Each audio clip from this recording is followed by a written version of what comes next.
What if I told you that dating apps are actively training you to be less attractive?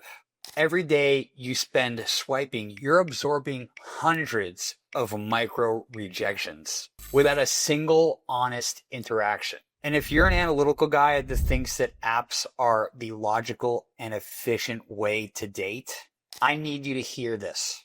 These apps are low control, high friction systems designed to extract money, not create connections. The algorithms concentrate matches into the hands of a few, while everyone else gets starved for attention.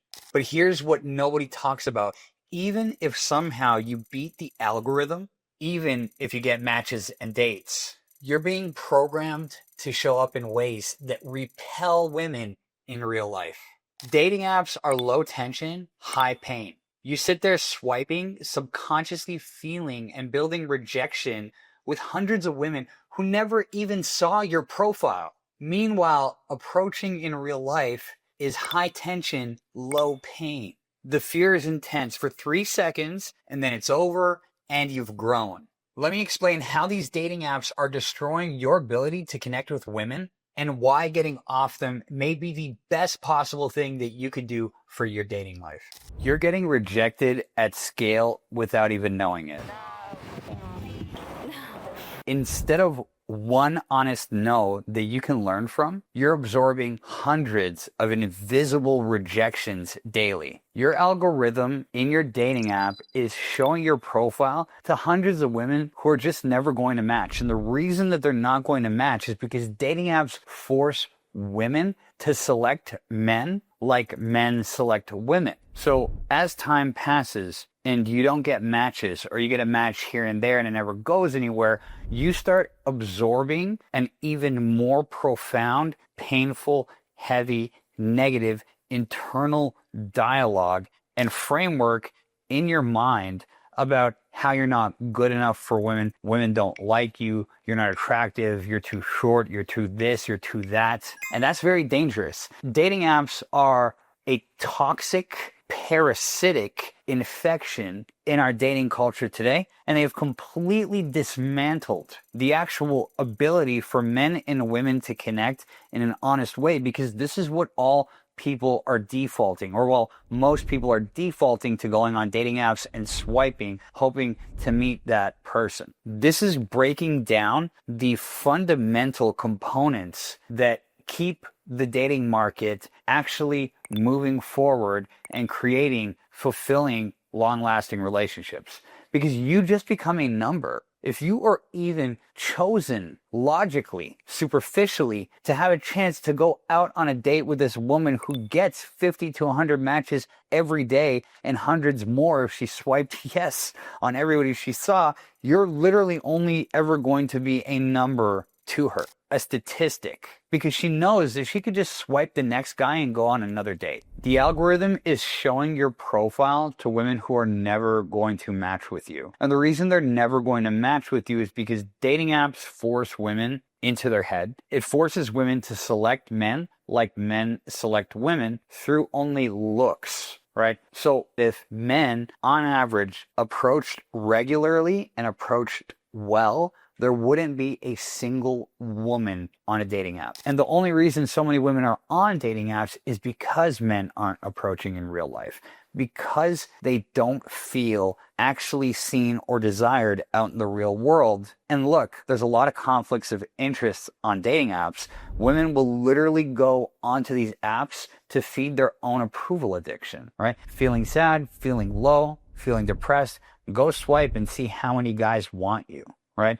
But remember, it's only wanting them from their head, hoping and praying to be chosen. It's a fundamentally weak position to be in when you go onto a dating app off the bat, because it's literally designed to force you into inauthentic lines, inauthentic strategies that a lot of coaches who are online dating coaches are teaching, and I've seen a lot of them. It takes the authenticity and reality and humanity out of selecting a partner, because the fact that women have that completely massive advantage on dating apps. It puts them in a power position. The difference is when you go out into the real world and you actually get rejected by a girl that you approach, you actually have feedback that you can transform yourself through, right? And you're actually taking risks and living on your edge as a man instead of sitting on your ass at home and swiping and praying that somebody's going to swipe back on you. These apps are filled with scammers, with catfish, and with women who want to just get free meals because they know they can get a free breakfast, lunch, and dinner all fucking week by just going on these apps. It also attracts the lowest quality women, right?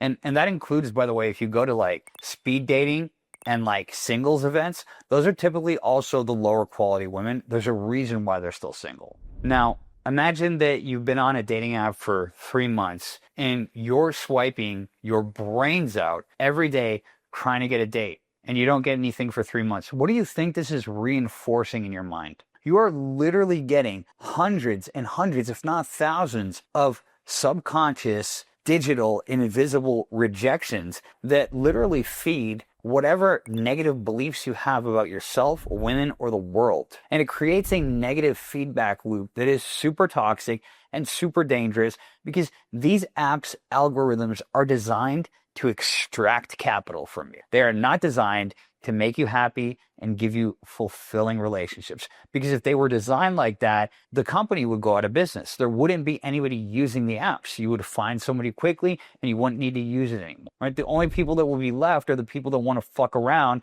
But the larger market of men and women actually want to have something real. And if you ask most people in their heart of hearts, they would rather have a special someone that they can share a meaningful connection and subsequent life with. The other problem is that especially analytical men, they ruminate on these rejections, right? It literally causes you to constantly spin the longer and longer and longer and harder and harder and harder that you try to swipe and super like and get Tinder Silver, Tinder Gold, Tinder Platinum, Tinder whatever the fuck they have now because they keep releasing newer, more expensive levels. The longer that you go without getting any results, the heavier and more painful it becomes.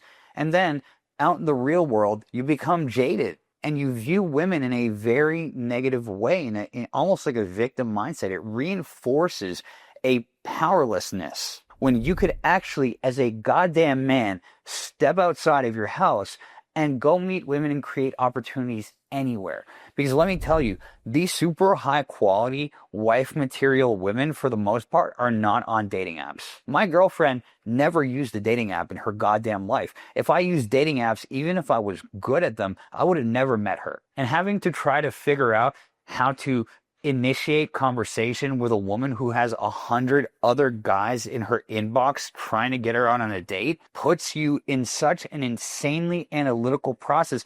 It trains you out in the real world to, again, try to use your logic to connect with women. It puts you totally in your head. This system is designed to keep you scrolling and paying for upgrades that never fix the fundamental underlying problem, that only make it worse. Apps concentrate demand into only a few winners, and you're not one of them. Dating apps create a winner-take-all dynamic where a tiny percentage of men get almost all of the attention.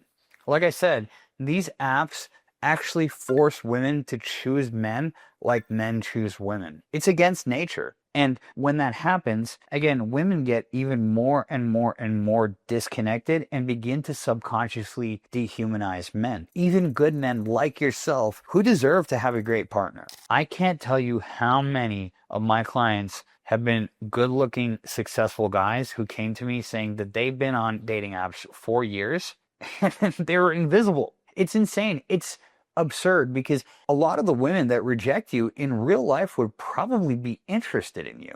They have no way to actually judge your vibe or how you make them feel because, again, all they could do is look at a screen, look at your picture, read your bio, which most guys try to write as witty, interesting, charming as possible, and it doesn't even represent who they really are. Men do not get a real chance to get attention from women on apps because they're so overwhelmed. It's like going into a coffee shop and there's 1,000 different kinds of coffee to choose from. You're going to be overwhelmed, and you're probably going to make a shitty choice. Or you're just going to go for the boring old Americano or the safe thing. And the thing is that women constantly that I know who are on apps constantly talk about how horrible the dates they go on are. Because if you don't know how to approach a girl in real life, if you don't know how to connect with a woman, or you have not very good social skills, you might get the date, and then what? You have a whole new set of problems. So if you actually start building confidence, like a lot of my students have, by taking risks, stepping into it, and learning from feedback, and getting this positive feedback loop of feeling good about yourself, you're going to do a lot better on those dates. And by the way, remember, you can evaluate whether it's actually worth your time, resources, and energy to take her out or move things further than that interaction. That's super important, because I do have friends and also students who have had some success on dating apps but can't seem to find a good girl. And I really think that the algorithms are designed to keep you colliding with people who aren't actually a good match for you, to, again, keep you on the apps and keep you spending money. The more insecure these apps can make you, the more money they're going to get out of you. That's the super evil thing about these apps. I really do not believe, fundamentally, they can't possibly be designed to benefit humanity, because the motive is profit, not happiness, not connection, not what people are actually on there to do. And more men are on dating apps to get relationships than women, by the way. That's why I said the highest quality women are not on those apps. There's a significant monetization ladder. The more you spend, apparently the better matches you're going to get, the more matches you're going to get. These companies have been exposed many times for faking results, right? You open Tinder, you see this person's interested in you, but they're blurred out. And if you would only buy their upgrade, you'll see those people. Right? You'll be able to match with those girls, which is really a predatorial thing, right? Because it's preying on desperate and lonely guys. It's an awful thing, right? You're trusting that kind of treatment to bring you to your promised land of having that wonderful partner. And it's just not going to work. It's not meant to work. It's not designed to work. So what eventually happens to a lot of these poor souls that are incessantly swiping on these apps and not getting results is they build a deep resentment towards women. And this is how you see like the incel culture, the red pill culture, all this garbage toxicity, all this victim consciousness is getting more and more popular, because these men feel totally powerless. They feel like they're totally invisible to women, and no matter what they do, they can't have a woman. That's an awful feeling. It creates, again, a learned helplessness. It creates a self-fulfilling prophecy and a disempowerment based on a framework and a fundamental method of meeting people that is inherently against nature and human connection, and honestly, common decency. Monetizing connection and dating is literally, absolutely crumbling the foundation of dating itself. It's pitting the genders against each other, because on the other side, women are fed up too. They're getting angry too, because they're not getting what they want on these apps either, and guys aren't approaching them, and they're not in the position where they're ever going to take that action. Most women don't want to approach men. They just don't, and they never will.